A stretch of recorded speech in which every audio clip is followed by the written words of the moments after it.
وثمودا وأصحاب الرس وقرونا بين ذلك كثيرا، اور عاد اور سمود اور کنویں والوں اور ان کے درمیان اور بہت سی جماعتوں کو بھی ہلاک کر دیا۔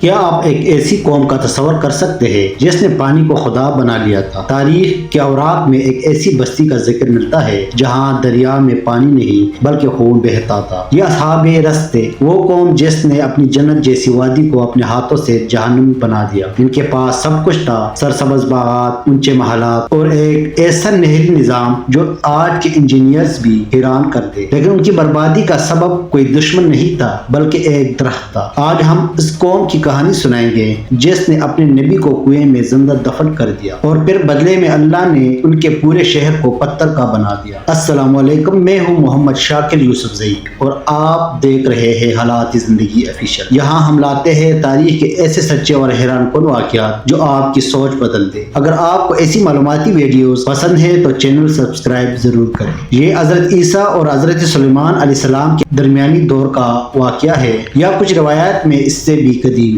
یمن اور آذربائیجان کے علاقوں میں اصحاب رس رہتے تھے۔ ان کے شہر کے بیچوں بیچ ایک عجیب اور غریب درخت تھا، صنوبر، جسے وہ شاہ درخت کہتے تھے۔ روایات کہتی ہے کہ یہ درخت اتنا عظیم علیشان تھا کہ اس کی شاخیں بادلوں کو چھوتی تھی، لیکن اس کی جڑیں پانی سے نہیں بلکہ لوگوں کی عقیدت سے سیراب ہوتی۔ انہوں نے اس درخت کے گرد ایک علیشان تالاب بنا رکھا تھا اور قانون یہ تھا کہ اس دریا کا پانی صرف شاہ درخت پی سکتا ہے۔ اگر کسی انسان نے اسے پیا تو اسے زندہ جلا دیا جائے گا۔ لوگ پیاسے مر جاتے مگر اس مقدس پانی کو ہاتھ لگانے کی جرت نہیں کرتے تھے۔ ہر سال ان کا ایک خاص تہوار ہوتا تھا، پورا شہر اس درخت کے گرد جمع ہوتا، وہ ریشمی لباس پہنتے، سونے کے زیورات لٹکاتے اور پھر قربانیاں پیش کرتے، اور پھر وہ ہوتا جو عقل ماننے سے انکار کرتے۔ جب وہ سجدے میں گرتے تو اس درخت کے تنے کے اندر سے ایک بھاری اور ہیبت ناک آواز آتی، اے میرے بندو، میں تم سے راضی ہو گیا، اب تم خوشیاں مناؤ۔ لوگ سمجھتے تھے کہ یہ ان کا خدا بول رہا ہے، لیکن حقیقت میں وہ شیطان تھا جو درخت کے اندر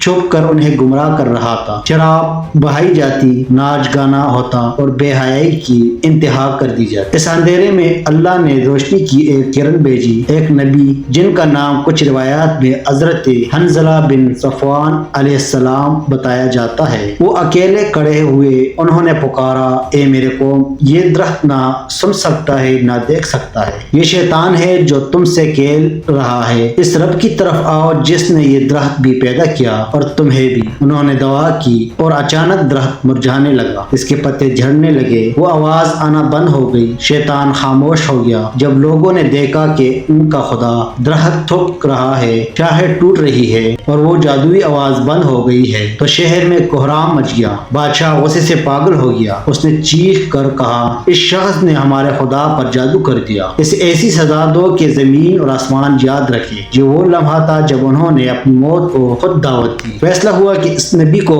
قتل نہیں کیا جائے گا بلکہ تڑپا تڑپا کر مارا جائے گا۔ انہوں نے ایک گہرا کنواں کھودا، اس دریا کے خشک حصے کو کنواں بنا دیا۔ حضرت حنظلہ علیہ السلام کو زندہ اس کنویں میں پھینک دیا گیا اور اوپر سے ایک بھاری پتھر رکھ کر کنویں کا منہ بند کر دیا گیا۔ ذرا تصور کرے، کب اندھیرا، سانس لینے کی جگہ نہیں اور اوپر پوری قوم جشن منا رہی ہے۔ وہ لوگ کنویں کے گرد بیٹھ گئے اور نبی کی چیخیں سننے کا انتظار کرنے لگے۔ روایات کہتی ہے کہ وہ اللہ کا نیک بندہ کنویں کی گہرائی سے پکارتا رہا، اے میرا رب، انہوں نے مجھے جھٹلا دیا، مجھے قید کیا، تو ان سے میرا بدلہ لے۔ پھر آواز آنا بند ہو گئی، خاموشی چھا گئی۔ انہوں نے سمجھا کہ وہ جیت گئے ہیں، لیکن جیسے ہی نبی کی آواز بند ہوئی، اللہ کا قہر بول اٹھا۔ اچانک آسمان کا رنگ بدل گیا، پہلے سرخ آندھی چلی، پھر شدید گرجدار ہوائیں چلی، زمین لرزنے لگی۔ جس دریا کو وہ پوجتے تھے وہ ابلنے لگا، پانی گرم، تارکول اور گندھک میں بدل گیا۔ آگ کا ایک طوفان آیا جس نے ہر زندہ چیز کو اپنی لپیٹ میں لے لیا۔ وہ لوگ